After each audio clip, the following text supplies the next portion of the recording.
vidéo, nous allons apprendre comment calculer le module sur la calculatrice Popo. Alors rapidement, on nous demande de calculer le module de Z1 qui est égal à la racine de 2 plus I racine de 2, Z2 qui est égal à la racine de 3 plus I, et Z3 qui est égal à Z1 au cube fois Z2. Donc nous allons calculer le module. D'accord. Maintenant, je vais calculer le module de Z1. Module de Z1 est égal à quoi? Grand radical de A au carré plus B au carré. Donc, je tiens à vous rappeler que le A ici, c'est racine de 2. Et le B, c'est la partie imaginaire, racine de 2 également. Donc, partie réelle, partie imaginaire. Mais on ne met jamais I ici. Non, on met le coefficient de I et non I. Même si I était 1. Bon, comme ici, là, le coefficient de I ici, c'est 1. D'accord? Donc, c'est pour cela que j'ai mis racine de 2 ici au carré. Bon, tout le monde maîtrise ça. Maintenant, racine carrée de 2, ça donne 2. Ici aussi, racine carrée de 2 aussi, ça nous donne encore 2. 2 plus 2, ça fait 4. Donc, racine de 4, ça donne 2. Donc, module de Z1 est égal à 2.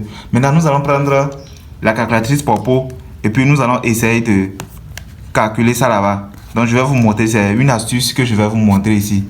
Maintenant, rapidement, qu'est-ce que vous allez faire? Nous allons allumer la calculatrice Popo. D'accord?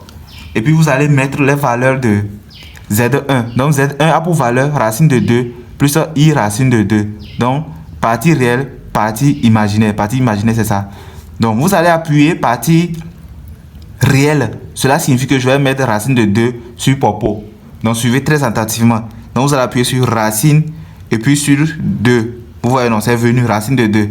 Maintenant, vous allez appuyer sur alpha et puis sur 0. Suivez très attentivement. Vous voyez, non, quand j'ai appuyé sur alpha et puis sur 0, il y a un point virgule C qui s'est affiché. Donc, je vais mettre valeur de B.